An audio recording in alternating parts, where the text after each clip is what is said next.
Evening, everyone. There's been a lot happen this week, and there's a lot happening in the next week.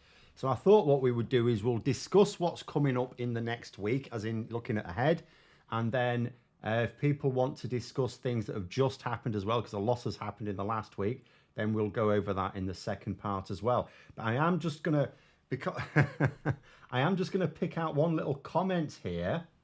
There's a few interesting comments, but the first one I've just seen is from Matthew. It says, "Why has the Bring Back Boris Brigade gone quiet? Is it likely Johnson will become Tory leader in the future again?" Interesting you should say that, because they haven't gone quiet, and actually today it's blown up. So there's a couple of news articles out on this very thing. The Daily Express talking about, quoting senior politicians, senior Tories as saying, in fact, the headline is, "Boris Johnson campaign comeback would win us the next election," Tories say. So they're still feeding this idea that Boris Johnson has this like magic touch. But the Telegraph is where it gets really spicy. The headline here is, "Boris Johnson, Rishi Sunak has to call me first if he wants election help." So there has been a bit of a whirlwind today of suggestions that Boris Johnson may agree to come out campaigning for the Tories if Rishi Sunak begs him.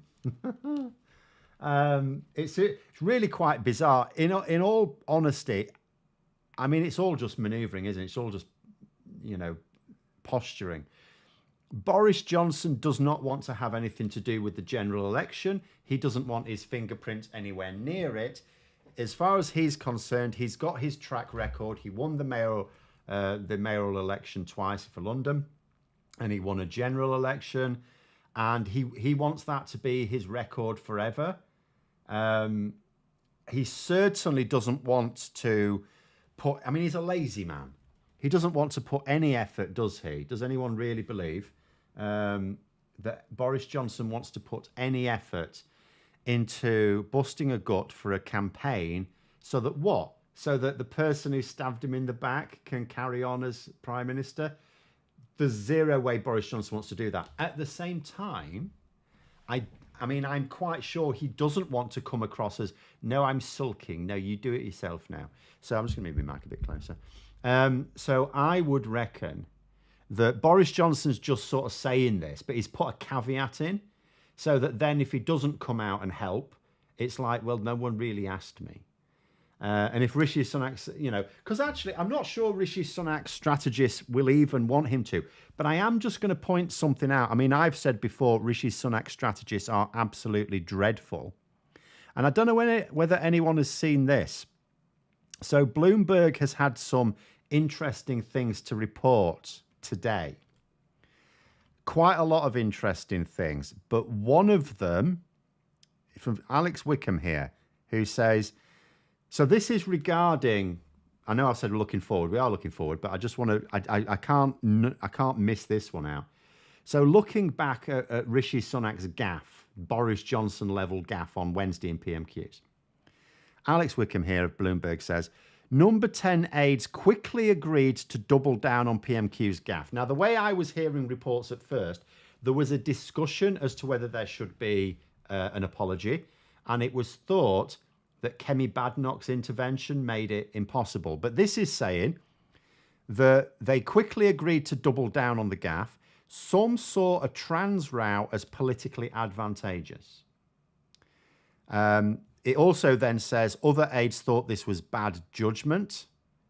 One saying, "Worst PMQ's gaffe ever." Another one saying, "Why are we picking a fight with parents of a murdered teenager?" Because that's exactly what it is. So you've got this weird schism in amongst Rishi Sunak's team, and you'll always have differences of opinion, of course.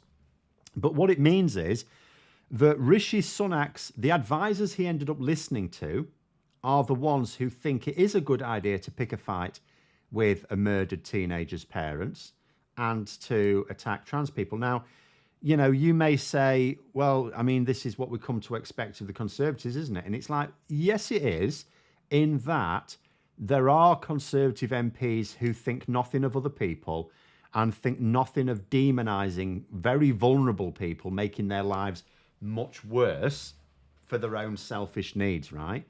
And, we can say that the reason they get away with it is because the leadership is too weak to tell them to sit down and shut up, because they know that a lot of their important voters feel the same way, right? They have that same vein of cruelty running through them. But this is a little different, because what this is you've got advisors who actually think it's politically advantageous. Not advisors, assuming this report is accurate, not advisors who are saying, look, we can't make too much of a stand against it because, of these voters or whatever. Ones who actually think it's a good idea, which is absolutely appalling.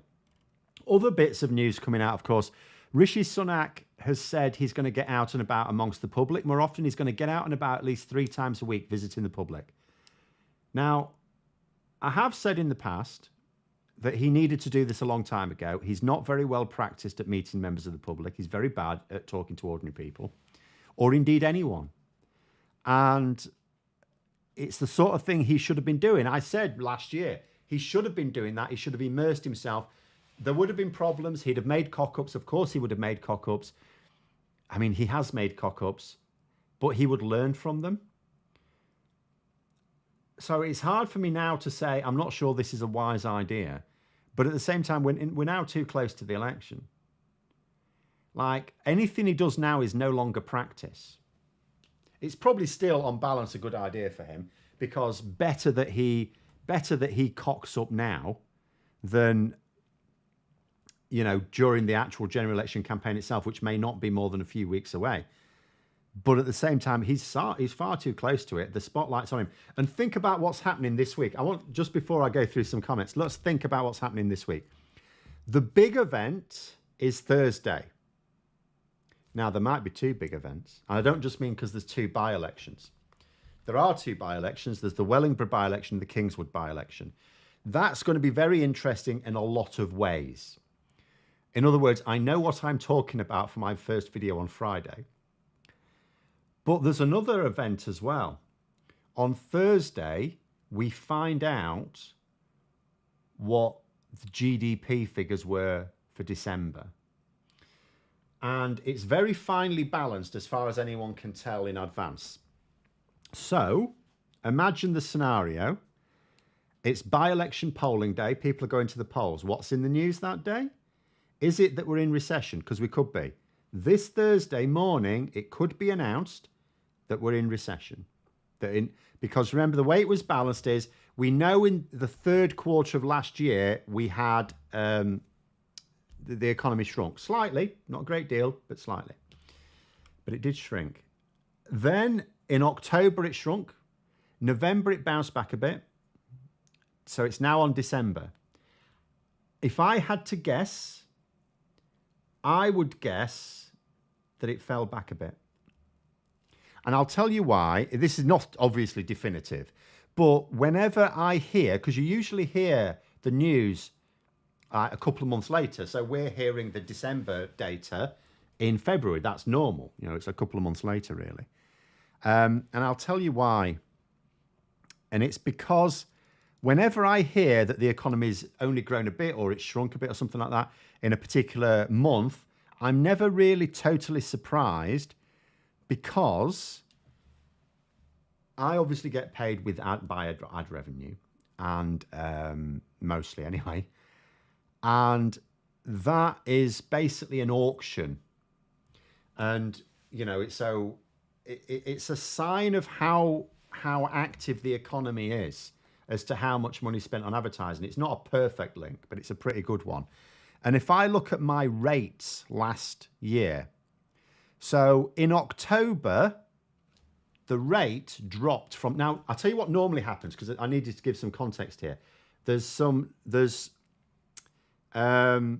What normally happens in a normal year, this hasn't happened for a couple of years, but I've been monetizing YouTube since 2015, so I've gone through a lot of years. I know how the pattern works. Usually, the rate increases in September, then it increases again in October, then it increases again in November. Then December is usually either a small increase on November or about the same. Okay, that is the normal pattern of advertising spending. So what happened last year is in October, it actually dropped from September. So it was now that's very unusual. So it was no surprise to me to hear that the October figures showed a decline. Then in November, it actually rose. It was actually a decent November, all things to go, compared to last year as a whole. So again, it was no surprise to me that there was a bounce back in November. Then in December, it fell back slightly on the November figure. So it wasn't massive, it wasn't a huge drop, but it was a noticeable drop. So I am going to say, if I had, and I'm not going to bet, obviously, I don't actually know you can bet on this, but if I had to bet, I would say there's actually a decent chance that it is going to be announced we're in recession, but it's going to be quite tight either way. And if it is announced that we're in technical recession, that's going to be pretty bad news. That is going to completely blow Rishi Sunak off course.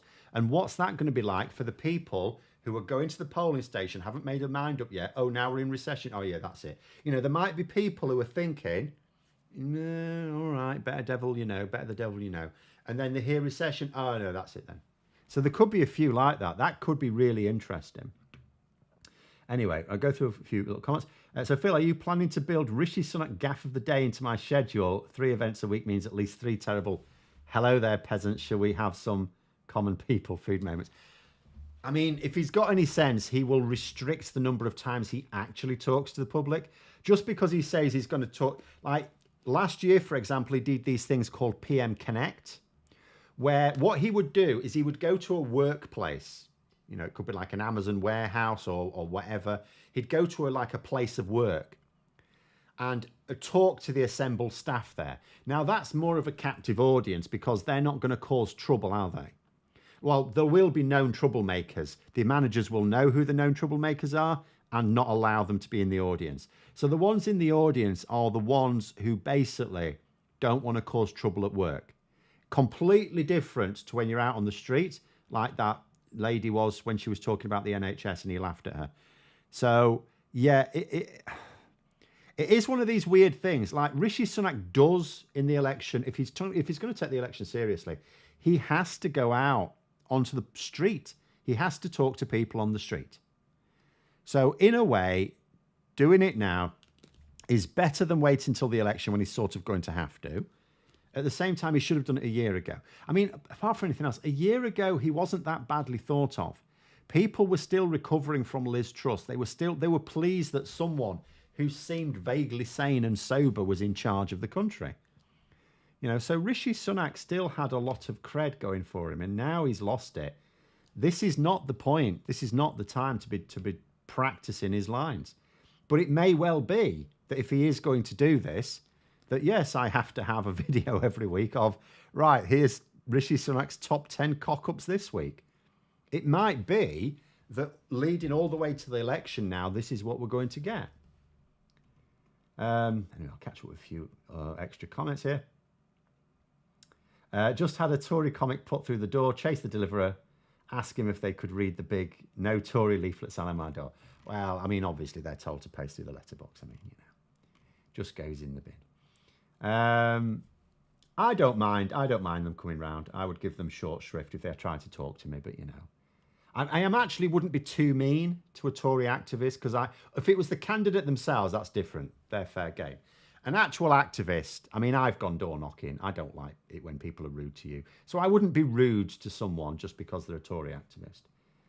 Unless I wouldn't be rude to the candidate, but I would not be kind. Brad saying the December 23 retail sales fell. Yes, that is true. We know that. And this is the last month for the Q4 data coming out next week. That's right. Yes, we know this. The retail figures were down. There are other figures in the mix as well. It may be, for example, that people drank themselves to death over December and the sales of alcohol made up for it. But I strongly suspect that is not the case. As I say, it's not an infallible method, my looking at the rate, the advertising rate I get. But I'll tell you something, it's not usually far wrong because it is a direct measure of advertising spend because advertising space on my channel is an auction. Advertisers, they're They don't randomly pay me more in autumn just because they feel generous. They're doing it because more advertisers want to advertise on the channel, and therefore they have to pay more. It is an auction. So obviously, when businesses are having to cut costs, advertising is one of the first costs you cut, right?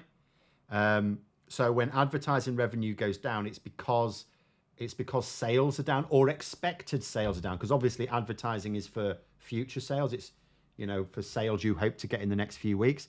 So when you see advertising revenue go down, it's because expected sales are down. So in January, usually you get your lowest rate of the year, although this month's lower than January. And that is because, again, after Christmas, people are cutting back. They're not spending as much. So you don't expect as many sales. Can I imagine Suella Braverman and Jacob Rees-Mogg knocking doors? Jacob Rees-Mogg does knock on doors. I've seen him, not in the flesh, of course, but I've seen photos and film of him doing it. I know he does it. He may only do it in certain areas. I don't know. Suella Braverman, I don't know whether she does or not. There are some, it might be surprising. You might think, well, surely they all do it at election time. There are some who don't really. There are some who just leave it all to their activists. So I don't actually know whether Suella Braverman does or not. Ironically, Suella Braverman, there's less reason for her not to, because she's in a very Tory area. So she'd have a reasonably decent reception. Jacob Rees-Mogg is in trouble, however, in his. Would I like to interview Keir or Rishi? I would quite happily interview any senior. I'd quite happily interview most politicians, but I would quite happily interview any senior politician.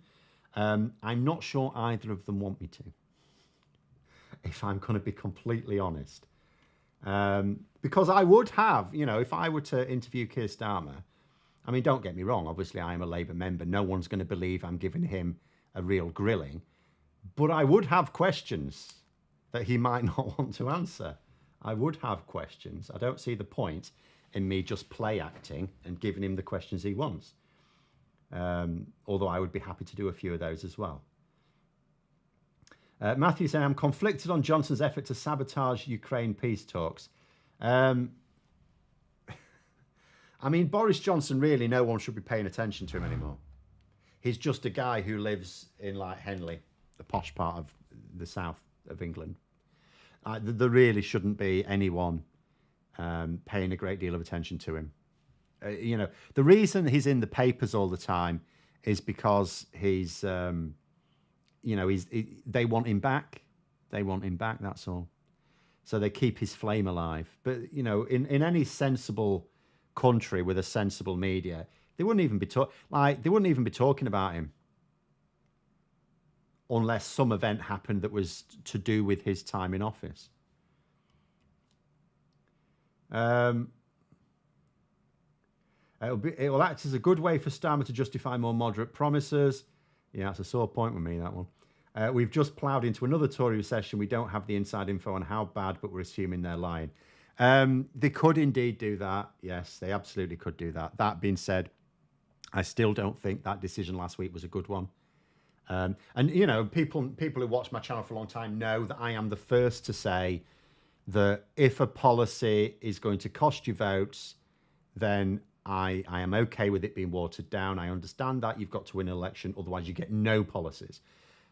And if a particular policy that you don't think is a great policy is popular and it's a vote winner, then of course you have to have it, even though you think it's a bad policy, right? This was not either of those. In fact, this should have been a really, really bad move. Because, there was a poll done very recently which showed that a significant number of people see it as a sign that, it helps the Tories cut through with, does this show that Labour aren't committed to their plans? There was a poll, I can't remember the exact wording, unfortunately, but it was a reasonable, but Opinion did it. Can I find it? Because it'd be better if I could read the exact question. Oh, yes, I think I've got it here. I've got a little link to it. And it was not good results. So the question was, in U-turning on its climate spending plans, Now, you could argue the question's a bit leading there. It's not the most fair question, but whatever. In U-turn on its climate spending plans, the Labour Party has shown, and these were your options, that if it wins power, it will be responsible with the nation's finances, or that it has no real plan for what it would do differently if it wins power, or of course you could have neither or don't know. And 25% of people said that it shows that they'll be responsible with the finances, but 43% said that it shows they've no real plan for what it would do differently. That's a worry. That is a worry. Now, at the same time, what I will say is it's not actually going to cause, because that sounds bad. It's not going to cause Labour problems. People are scratching their heads and saying, well, why would Labour do it? Because that's really bad. It's because then it's not going to have any impact on the coming election, this year's election. They're doing it thinking ahead to the next election, that if they can't meet it, they'd rather rein back on the promise now than when they're in government after they've promised it. That's the reason they're doing it. But I will also point out the Labour leadership were not all in agreement on this. We know that Ed Miliband is not in agreement on this. We know that Keir Starmer wasn't. He's gone along with it, obviously. He doesn't get to shirk responsibility. But there we go. Phil saying, is Starmer going door knocking in Rochdale? Why wouldn't he? He goes door knocking in every by-election. The candidate asked him not to attend after the reception he's had. Rubbish. You mean a load of genocidal tankies decided to go out and cause trouble? George Galloway's mob. Yeah, fun. Can Labour credibly blame the Tories for them cutting the £28 billion green investment? The Tories managed to do it. They can try. Obviously, the media are not on Labour's side. They're certainly trying to do so. But what I will say is it's not going to have any impact on the election, this coming election. Like I said, these are the latest YouGov. Admittedly, this YouGov data was taken before the U-turn. But, you just look at it. Okay, this is YouGov as well. This is the top end for Labour. I still think they're amplifying Reform UK's share of the vote. Keep saying that. We may find out a bit more with the by-elections this week, but I'm not going to say that Reform UK just get to trumpet their Wellingborough results. If Reform UK are making headway, they ought to be getting a decent result in Kingswood as well. If they only get it in Wellingborough, that is because they threw the kitchen sink at it. If Reform UK are going to convince me that they are on for a decent share of the votes, like Lib Dem Green Party levels at least, let's say Green Party at least, because Lib Dems are in a bit of doldrums at the moment. But, I think that's because usually, people will look at it when the Lib Dems sort of go down in the polls and go, oh, it's because they've done this or done that. And it's usually nothing to do with anything they're doing. The Lib Dems don't really attract attention in the media, except when they're contesting an election. So if one of these by-elections, for example, coming up was a Lib Dem target seat, you'd probably see the Lib Dem vote share going up in the polls because they'd be being reported on. But because they're not in any of the by-elections this month, there's 3 by-elections this month, Lib Dems are nowhere in any of them. They're not getting mentioned, except in negative terms. So when it comes to the general election, the Lib Dems will probably go up again. Or the local elections if we don't get the general election in May. But, if you look at this in the MRP calculator, it puts the Conservatives in 50. Labour get almost every seat in Parliament. It's just mad. And it's not going to happen, but it is vaguely mad. And you look at that Conservatives. So you look, Conservatives on 58%, Lib Dems on 32%. But then you think to yourself, that does not take into account tactical voting. And, tactical voting will, that'll cost the Conservatives even more seats, basically. So, it is on offer. The potential to properly wipe the Tories out is there. It's possible. It's just, I don't think enough people will see that to make it happen, but, it is possible. Phil saying, I was a few days ago criticising the Garnet's anonymous sources. Were they right? No, they weren't right, because the decision hadn't been made at the time, because on Monday, Keir Starmer was still defending the policy.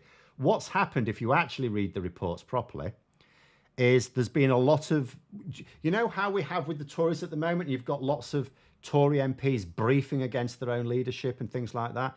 That also happens in Labour. So whenever I say, for example, and people say, oh, are the Tories facing complete wipeout? And it's like, not in the long term, no. Because what will happen is, in opposition, they'll start to unite again. They'll have no choice. Labour in government will get complacent and they'll start their own infighting, just like they did in 2009, 2010. Same thing's already happening here. What's happened is there was a briefing war. Rachel Reeves wanted to basically rein back on the policy, and the decision was finally balanced. Keir Starmer obviously wanted it. Ed Miliband wanted it. Rachel Reeves didn't want it. There would be others who didn't want it as well. I don't know the exact split of every shadow cabinet minister. Lucy Powell has been accused of basically helping Rachel Reeves out with a bit of a brief. But basically, there's been the Guardian were basing this on leaks. These were not authorised leaks. Sometimes you have authorised leaks, right? Sometimes you have authorised leaks. The party leadership deliberately leaks information because they want it in the papers before they commit to it, to test the waters or to lay the groundwork. That was not the case here. So when the Guardian were reporting what they were reporting, the decision had not been made. The decision was made later. And Sue Gray apparently is absolutely fuming because it's felt, I mean, I don't know whether she has got any personal view on the policy itself. She's not a policy maker, right? She's the chief of staff. But she's fuming about the leaks. But, this could create a bit of bad blood because of the leaks, Starmer's now been bounced into making this announcement when he didn't want to. So no, the Guardian were not correct. They weren't lying. They were reporting what was actually being leaked to them. That was true. But it was not correct that Labour were about to drop it, even though they did. Labour was sort of, the decision has ended. It was finally balanced in shadow cabinet, as I understand it. There was a fairly even split in the shadow cabinet about it. And it was just felt with all the news that they were going to drop it anyway, they've ended up having to make that decision, and they've ultimately come down on Reeves's side with it. So that's what's actually happened. And it is, I'm fully behind Sue Gray, who apparently wants the people who leaked it, she wants them identifying. And I'd be fully behind that because it's, but again, it just shows you that Labour at the moment are more focused than the Conservatives because they have a strategy and it's working. If it wasn't working, they'd be fighting amongst themselves. I don't think as bad as the Tories. I don't think I've ever seen either Labour or the Conservatives openly at war with themselves as much as the Conservatives right now. But there we go. They weren't right apart from getting it right about the green energy pledge being dropped, right? Okay. No, they weren't right because the decision hadn't been made at that time. If the decision had already been made and they were just delaying announcing it, Keir Starmer would not have said that the policy was desperately needed on Monday, because that would be a stupid thing to do. Anyway, Sarah said, I'm not very happy about Labour's U-turns, but they should be emphasising each time it's only because the Tories keep on trashing the economy. They are doing, so that's the obvious thing to do, and it is what they are doing. They did make a mistake in ever mentioning the £28 billion. Again, I don't criticise them harshly because I didn't criticise it at the time.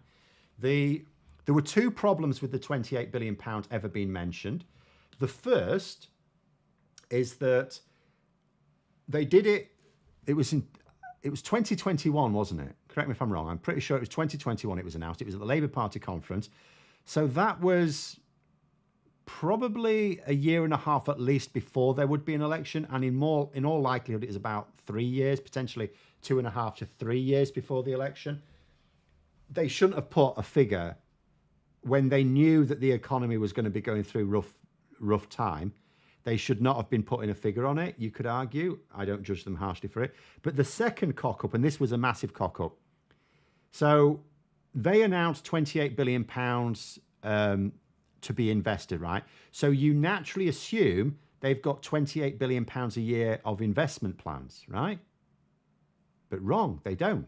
They never did. Their green investment plans added up to about £10 billion a year. So they stated this £28 billion figure because at the time they thought, well, we could afford this, we can afford to do this, but they didn't actually have how they were going to spend it, which is fine in a way, except for the fact that when you are now reported as having more than halved or about halved your spending plans, or your budget for it, I should say, people think you're halving your spending plans, but they're not.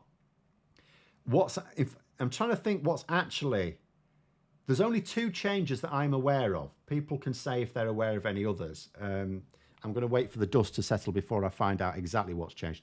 I know that they've scaled down the home insulation plan. I don't know what the justification for that is. And the other change is, so Labour have a policy of applying windfall taxes to oil and gas companies. It may apply to energy companies as well, I'm not sure, but it certainly applies to oil and gas companies. And it's not just that was their policy last year and the year before, it remains their policy now. So even in government, they say they're going to, and the oil and gas companies are bleating about it, by the way. I may cover that in my Labour Social video tomorrow. But there has been a change to it in that Labour were originally planning to make it retrospective, and now they're not. I don't know whether that's just because it is difficult, because you'll face legal challenges with because, like, you know, imagine me in my situation, or any of you people, if Labour were to come in and retroactively put up income tax and say, right, you now have to pay a load more income tax back from several years. So it may be that it'd be open to legal challenge, I don't know. But that is nonetheless a change of policy. So those are the only two that I can think of. And that is because, if that is the only two, and only one of them's a spending policy really, it's because with the new budget, they can still mostly afford to do what they were planning to do anyway. It's just we won't get the extra one. Will the Tories' inflated worries about Reform UK splitting their vote evaporate if Reform don't do as expected, or will there always be an inflated worry about splitting the right-wing vote? I think they've been far too focused on the Reform UK vote for a very long time, even during the by-elections last year when there was no evidence Reform UK were doing all that well. However, I wouldn't be surprised if Reform UK do well in Wellingborough. You know, they've got everything going for them there, apart from Nigel Farage hasn't stepped up for them. You know, they've got a well-known candidate. Ben Habib is a well-known candidate. They've got Wellingborough itself is a leave enough. It's enough of a leave place, enough of a Brexity place for them to do well. It's a by-election, so it attracts, you know, if you're someone who doesn't want Labour, you don't want to vote for Labour, you'd normally vote Conservative, but you really can't vote for Rishi Sunak, then you can absolutely see them turning out and voting Reform UK. Given that it's a by-election, the voting breakdown is always very, it's always sort of tilted towards the protest vote, the anti-government vote, because let's say you have about, it's usually a bit more, but it's about, well, it depends on it. Let's say you've got about half the expected turnout at a by-election compared to the general election. So let's say about 50% of all the people who will turn out for the general election turn out for the by-election. The ones who don't turn out tend to be those who want to vote for the government. They know they're not voting for the government because it's one seat, right? It's not going to change anything in Parliament. So the people who will turn out in a general election to vote for the government often do not turn out in a by-election. So you've got a higher proportion of protest voters. So Reform UK have got everything set fair for them, and they are absolutely throwing the kitchen sink at Wellingborough. They're really going for it. So they've got everything going for them. They should do well in Wellingborough. But what I would say is if they do well in Wellingborough and their Kingswood result is basically what they were getting last year, given the type of seat it is, I would say that Reform UK are still not showing that they're going to be a major threat. Now, don't get me wrong. In some seats, they may only, even if they only take 1,000 votes, that might be enough to cost the Tories a seat. You know, they're still a worry.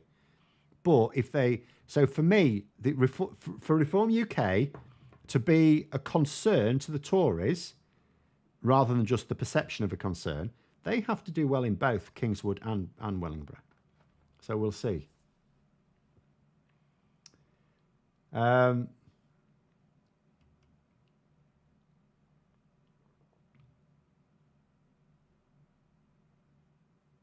I'm just going to catch up with some comments if I can. Watch No Justice, where she said Labour will continue with austerity when empowering. Where I do what she's got this from. They're just making it up because it's not true. Austerity, they're paraphrasing, they're think about what austerity is. Austerity is literally cutting spending. So if Labour cut any government department budget, any public spending budgets, that would be austerity. If they don't, it's not austerity. In actual fact, they will increase them. Because even given that they are going to be sticking to these fiscal rules that even that the Tories set, and even they don't stick by themselves, that still gives them more money to spend than the Tories. And you think, well, how is that? Well, it's simple. First of all, they're not going to be wasting as much money on like Tory contracts, dodgy contracts. They'll make sure that they're going to give decent value for money. Now, that doesn't change the budgets as such, but it does increase the amount you can usefully spend. But they'll also be closing some tax loopholes, which will naturally generate more tax. Now, the amounts they've committed to may not sound that impressive, but, you know, even a few billion is still a few billion. Plus, of course, they've committed to recouping the costs from fraud. And, like I've just said, they're going to be applying windfall taxes to oil and gas companies. So that will also bring in some money. So, no, it doesn't even make hypothetical sense. Even if you believed that the current Labour leadership weren't opposed to austerity, it still doesn't make sense for them to cut budgets when they have clear policies of raising more money without raising the rate of tax for people. So they've identified multiple ways of raising more money. Or what are they going to do with that money? Make a money throne and sit on it? How does that make sense? So it's just people making stuff up.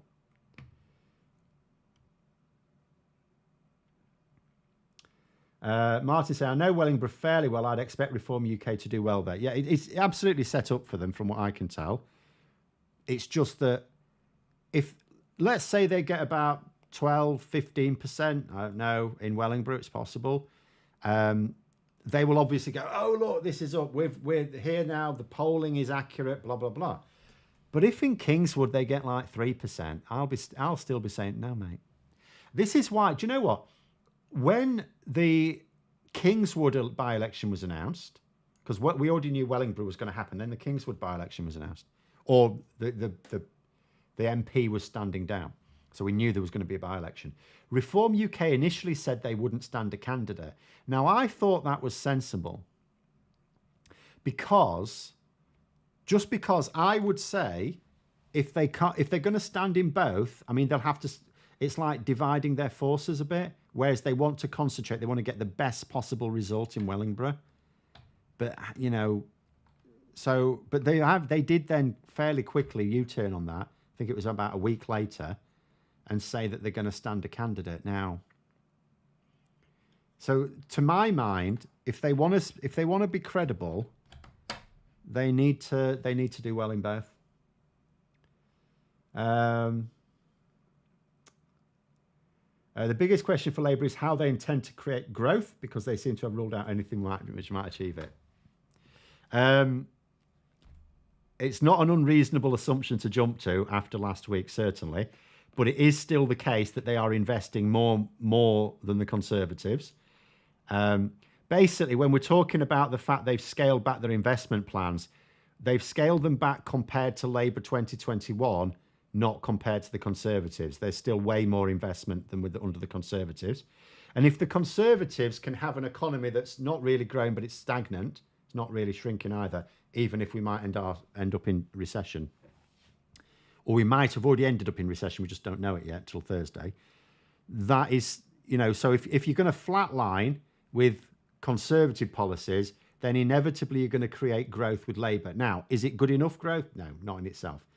But you've also got to consider that Labour aren't just going to invest more. And as I say, despite the announcement last week, they are still going to invest more. It's that they're going to try and work on... there's two things I would say that Labour are going to be able to generate growth from that is not anything to do with government spending. The first and the obvious one is the Workers' Rights Bill, okay? So within a few months of Labour forming a government, workers have much greater power to demand better wages. That alone will stimulate growth, right? And just because you'll be giving more money to people who are more likely to spend it in the economy instead of send it to the Isle of Man or the Cayman Islands, right? The second thing they're doing is they're going to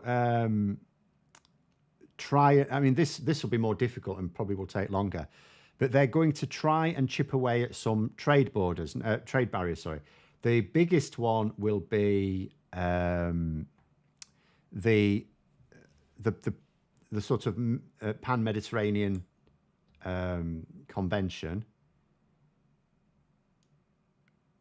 which is so it includes EU countries, it includes some non-EU European countries, it includes some countries in North Africa and the Middle East, and it's sort of like an agreement that rules of origin, that if you buy products produced in those countries, it classes as being produced in your own country for rules of origin purposes.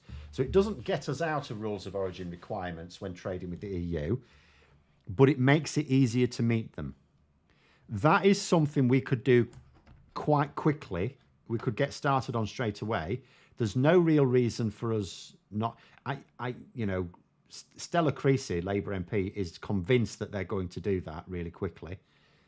And that'll be something that'll help. So we've basically got... Labour have committed to policies that will definitely increase workers' leverage in pay negotiations. And they're also going to try, although obviously it's not entirely up to Labour, it's negotiation with other countries, try to reduce trade barriers as well. Both of those lumped with the idea that they will also be cutting off some tax loopholes. Things like that will inevitably mean, without having to raise any individual tax rate, if you just close some loopholes, you inevitably bring more money in which you can spend. So all of those things will help growth. So it's although I can understand after last week people going, oh, how they're going to stimulate growth, they are. It's obviously after last week, not necessarily as much. The other thing I will still say, though, about last week's announcement is it's not binding, as in it is binding for the manifesto. It's not binding in terms of their behaviour in government. I did say the matter was evenly balanced in shadow cabinet, right? So that means there's a good chunk of the shadow cabinet want to do it, and they're going to be making the argument. So if Labour do grow the economy within the first parliament significantly, they're not forgetting about this. So they are going to be saying, we've now got the money to afford it. So it doesn't mean the announcement last week and what ends up in the manifesto doesn't mean they won't build that funding back up. Remember, the position from last summer was that it was an aim to get it up there by the second half of the parliament or during the second half of the parliament. That could still happen. Because the people who want it, it's not like the shadow cabinet have all gone, yeah, we should drop it. Some in the shadow cabinet felt it should be dropped, including, of course, Rachel Reeves, who is the shadow chancellor, so obviously she holds a lot of sway. But there's plenty who don't like it. And they're going to keep saying, if they see decent economic figures being posted, they're going to be saying, we can afford it now, and still keep to your fiscal rules. So, yeah, don't rule it out. It's disappointing that they've announced it, but don't rule it out happening anyway.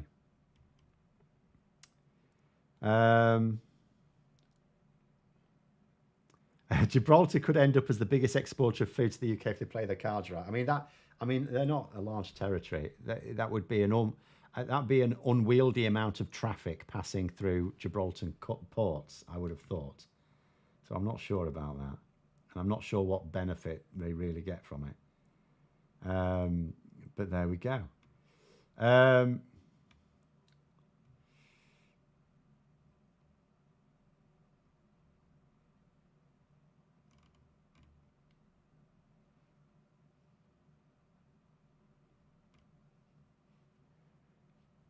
Oh, is Phil still moaning? Oh dear. Yeah, if I've criticised Starmer twice in the last year, do you think that might be because he's only made 2 mistakes in the last year? Did you see the poll? Did you see this poll? Did you remember what it looked like when your boy Jeremy Corbyn was in charge?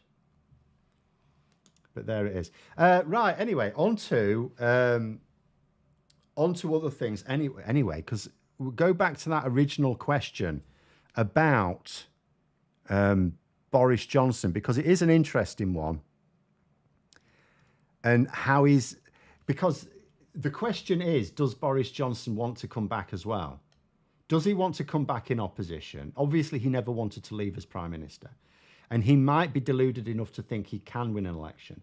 I 100% don't believe he wants to help Rishi Sunak win the election.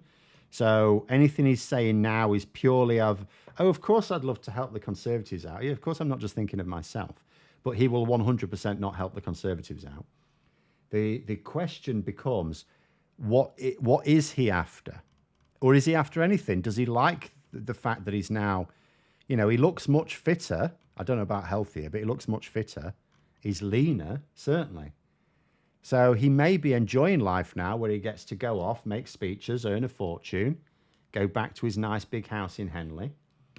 It's not done too badly for David Cameron. He loves being an ex-Prime Minister. But there we go.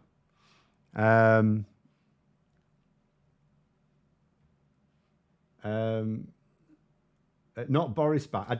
This is the thing. This is the thing I think Labour should be using more. I keep saying, every time, the Conservatives will break the emergency glass on the Jeremy Corbyn defence. Oh, you want Jeremy Corbyn to be Prime Minister? If I were the public sort of get that Jeremy Corbyn's not even a Labour MP, and he's not going to be a Labour candidate in the election. So, the public do focus on the future. They don't always make the decisions in their own interest, but they think they're making those decisions based on the future, not the past. They don't reward you for what they think is a job well done. They say, the public will very quickly go, okay, you did great things, but we think you sort of run out of ideas now, so we're going to vote for the other one. That's what happened in 2010. In 2010, people sort of know that Labour did a lot of good stuff, but then they also think, yeah, but you seem to run out of ideas now. So, and that is, again, not helped by the fact that Labour started to get defensive. Instead of behaving, they lost the hunger. They should have watched Rocky 3, shouldn't they? They needed to watch Rocky 3 and listen to Eye of the Tiger. But the public are focused on the future, and Labour can easily say, look, Jeremy Corbyn is not part of Labour's future, right? But Liz Truss still is, and so could Boris Johnson be. Labour could put it about. The Conservatives don't like Rishi Sunak. That's easy to sell to the public because they clearly don't. So if they win the election, there's a secret plan to bring back Boris Johnson as Prime Minister and Liz Truss as Chancellor. That is that is the rumour I would be spreading if I was a Labour strategist. I'd be alluding to it. If I was maybe not as Keir Starmer personally, but maybe let a few relatively notable members of Labour just drop the thought. We keep hearing, we keep reading about these plans to get Boris Johnson reinstalled as Prime Minister and maybe make Liz Truss the Chancellor. Say it, because no one in the Tory media will. In fact, do you know what? If they get that rumour floating about, the Express and the Telegraph will probably happily pick it up and go with it. Oh, what a great idea. So I don't know why they don't do that. I don't know why they don't do it. Because the idea that the Tories would be better off. Ironically, I think Boris Johnson will be better in the campaign than Rishi Sunak. But the idea that they're going to, because then they get the worst of both worlds if they actually did it. If they actually wanted Boris Johnson to help, it's the worst of both worlds, because they get a failing government, but they also get, the Conservatives like saying, oh, what, because Boris Johnson really did shit the bed with the public.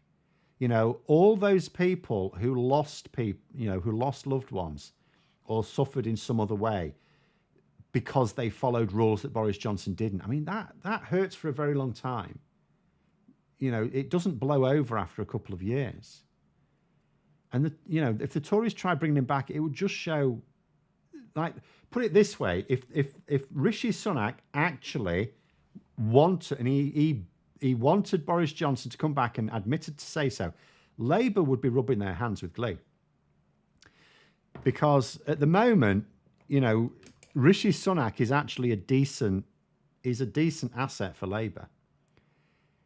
Last week should have been an awkward week for Labour, given that they made that announcement. It wasn't, because the Tories messed up more. This coming week, it's like Labour can't lose. Whatever fallout there is from this U-turn last week is probably already small as it is, and it's just going to be blown away, because Labour are going to win 2 by-elections, probably by a hefty margin. Because of tactical voting and because of Reform UK, they'll probably win by a hefty margin. But if it is also announced that there's a recession on Thursday, I mean, we can't get the news that we're out of recession until like May, can we, really? Or, yeah, realistically. Because we'd need, to be out of recession, we need the quarter we're in now to be in growth. So that means we'd need the March data, which we're not going to get till early May, by which time these general elections happened already. So we could end up in a situation, and again, it's 50-50 really, isn't it? We could end up in a situation where we're in recession, and Rishi Sunak, at the end of March, we're in recession. Like he can't say otherwise. We don't have the data to say otherwise. He can try and say, oh, the data's looking really good now. Yeah, we're not in recession anymore. But he can't prove it. So, we're in recession at this point, and he could say, he will have to then decide, does he call the election whilst in a recession and can't possibly get the news that we're not in recession until after the general election has taken place? Or does he delay it either until later in the summer or until autumn, in which case, of course, he then has to deal with the fallout from, although I say the standards checks are not going to be done properly, there are still standards controls that are in place and are going to be in place all through the year and have an impact, as well as the ETIAS mess, if he holds it in November. I mean, if he is thinking of autumn, that could be one reason to hold it in October rather than November, because not have to deal with ETIAS. Phil, how old is too old to be a prime minister or a president? Do you mean referencing Biden here? I mean, I don't know that age is an issue. I do think, I think the thing with Biden is the Democrats should have had someone else. Trump's cognitive facilities are actually, or faculties, I should say, sorry, are worse.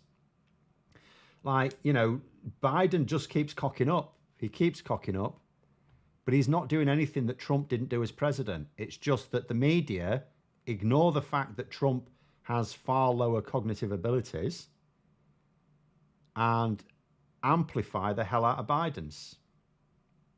But at the same time, no one said politics is a fair game. It's dirty. It's incredibly dirty. And the Democrats, not for the first... In fact, this may be the second time the Democrats let Trump in because they insisted on a candidate that they should not have done. In 2016, they should have known that Hillary Clinton... And I know she did win the popular vote. But nonetheless, there were groups of people whom the Democrats needed to appeal to that did not like Hillary Clinton, right? So they really shouldn't have sort of swung their support behind her. She was not the best candidate they had. Well, I say that because I don't necessarily know all the candidates in detail, but there were groups of very important swing voters that to whom Hillary Clinton did not appeal. And the same is sort of now true with Biden. There will be. I still hope that people fear Trump too much not to come out. But at the same time, the line is going to be used: vote Biden, get Harris. And it's all a bit worrying now. It's all a bit worrying. What are my thoughts on James O'Brien calling Labour's lead frail due to voter apathy that will only help the Tories? So I actually did reply to his tweet and said it's actually wrong. It's not frail at all. A frail lead is one. I don't know why he even thought it. He didn't actually explain why. He may have explained it his radio show. I don't know. On the tweet, he didn't explain it. A frail lead is when you have a voting intention lead, but you don't lead on important policy areas under the bonnet. So, for example, if you look at Labour's lead in 1992, they had a lead before the election. Then in the election campaign, it disappeared. First of all, it wasn't a very good lead, but secondly, they weren't leading on a lot of things, a lot of important policies, and they weren't leading on the head-to-head. John Major was considered to be. People had more confidence in John Major than Neil Kinnock. Same thing happened in 2015. Labour had a lead under Ed Miliband. It wasn't a lead that lasted very long. Again, it wasn't a sustained lead like Labour have now. It certainly wasn't the size of lead that Labour had now. But again, Labour were not leading on important things like, the head-to-head and so on. Whereas if you look at 1997, where Labour did have a sustained lead, they were leading on the head-to-head. They were leading on quite a lot of important policy areas. But I'll tell you what's interesting, they did not lead on the economy. The Conservatives under Major still led on the economy. Now, the current situation, and there's multiple pollsters, do it for individual policy areas. Starmer is well ahead of Sunak in terms of who would make the best Prime Minister, as well as just general approval rating. And Labour are also leading on almost all of the policy areas. The only one where it's sort of nip and tuck is on defence and terrorism, where it sometimes trades places. The economy, they also do trade places sometimes, because people just have this weird attitude that the Tories are focused on the economy and Labour are not. But at the moment, in all the polls I've seen that have come out in the last few weeks, Labour are also leading on the economy. So you've got a situation where Labour have a roughly 20-point lead, which they have had for like 13 months now. In fact, it's going back more than that. But, if we say that Rishi Sunak got his first genuine reset in January 2023, obviously we understand that he spent a couple of months recovering from Liz Truss. We get that. That's fine. So, and he came out with a New Year speech January 2023. So as far as I'm concerned, that's when he can say he started from. For all of those 13 months, Labour have had a roughly 20-point lead. It's sort of gone up a bit, down a bit. It's been roughly 20 points. So it's been a large lead sustained over a long time, and under the bonnet, all of the major policy areas and decision making that people consider when deciding who to vote for, if they are swing voters between Labour and the Conservatives, that is, because those are the ones we're interested in, Labour are leading on them.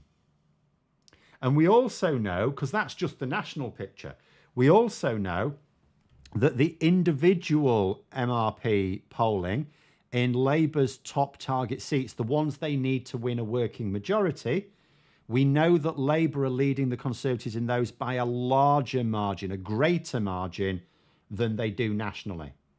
And that is a sign that Labour are very carefully targeting their appeal. It's like they're allowing some people who might be natural Labour voters to go, oh, we don't like you now. It's like, okay, fine, we don't need your votes. It's a harsh, brutal way of looking at it, but that is electoral reality. and they're focusing very carefully on the ones they do need.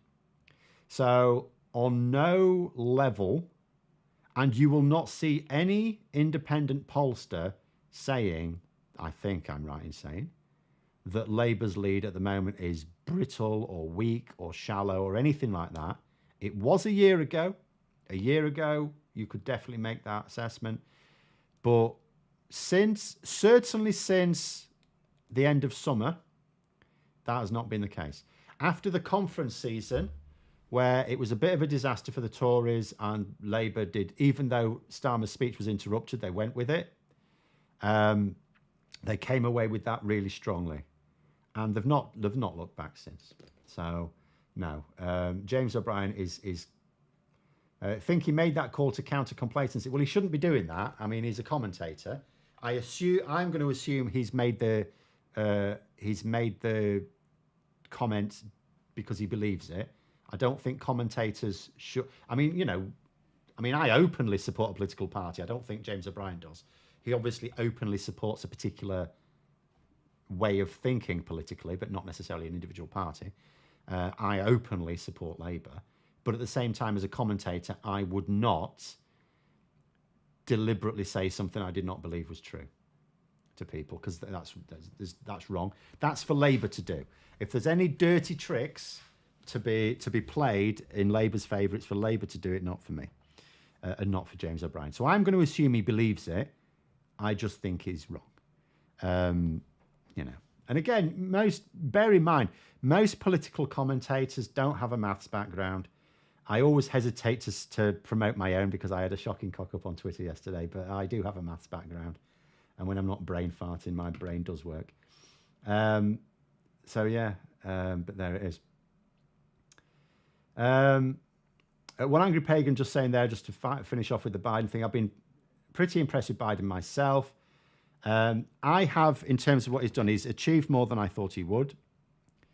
At the same time, you've got to be able to win an election. Like, if I bring it back to this country,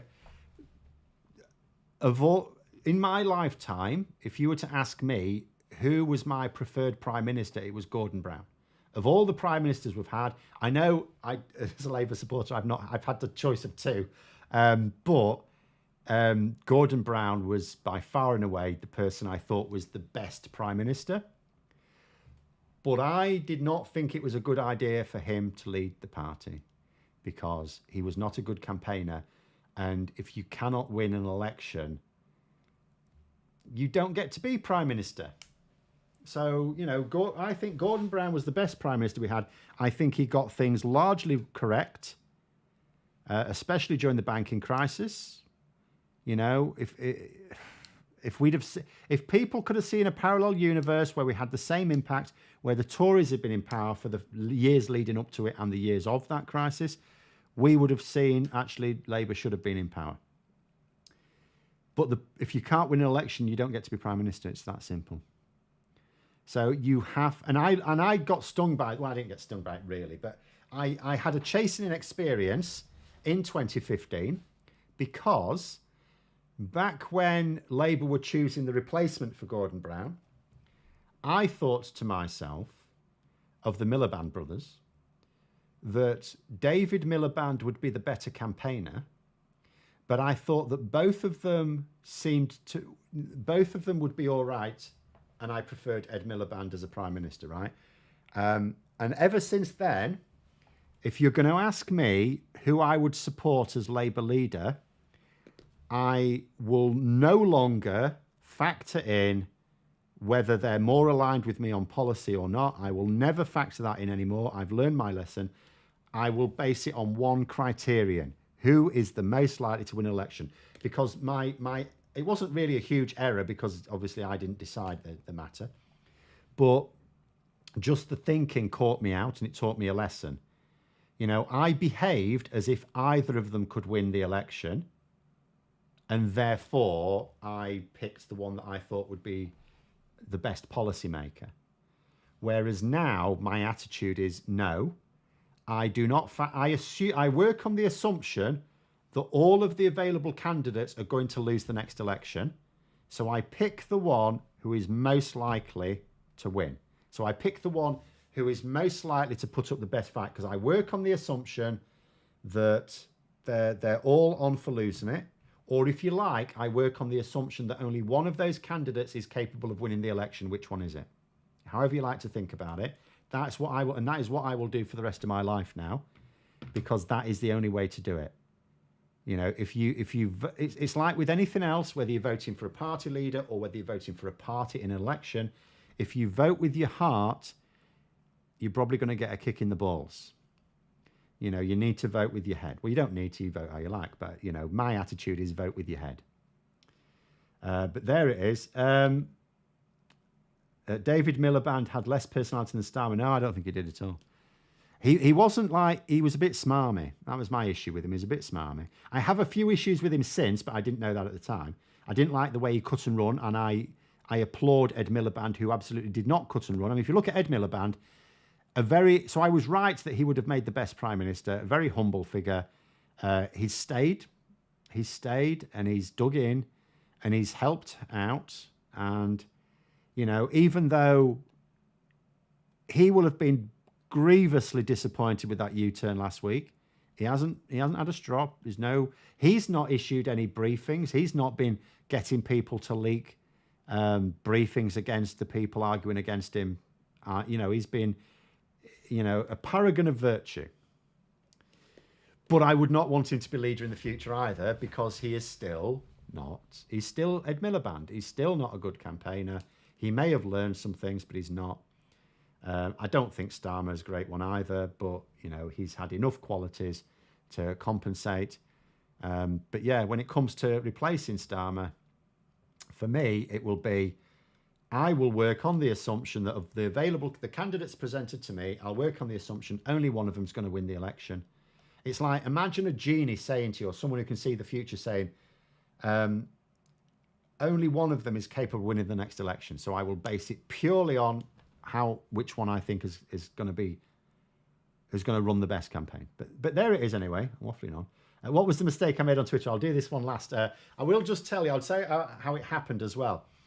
It was someone trying to claim that the NHS did get its £350 million a week extra, which I know it isn't the case. In fact, it's had £1 billion a week extra.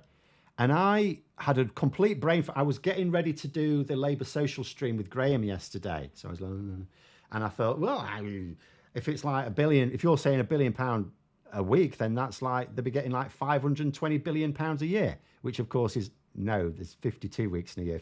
So for some reason, I was reading $1 billion and thinking 10 billion. And I don't know why. I cannot tell you why. But of course, as I'm not particularly notable, I'm not notable on Twitter, but as a notable anti-Brexit commentator, obviously I made an absolute howler of a mistake. And the pile-on was something to behold. It was spectacular. I've never had a pile-on that good. So all very embarrassing. And of course, what it meant was when I eventually saw, so what I didn't even realize when I did it, because I then did the stream with Graham, and at the end of it, I looked on Twitter and I thought, oh. And I actually said, if anyone watched that stream yesterday, the agenda, at the end of it, I just go, oh shit. And then he's asking what I'm talking about. So I'll tell you after we finish the stream. And that's what it was. That's what it was. I just thought, oh no. Because what happens then is anyone who doesn't want to debate with you because they're not confident, they shut off the debate because they'll go, oh, you made that stupid mistake.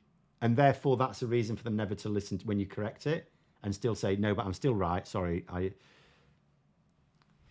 But you know, these things happen. You just have to use it and learn to be a bit more careful in future.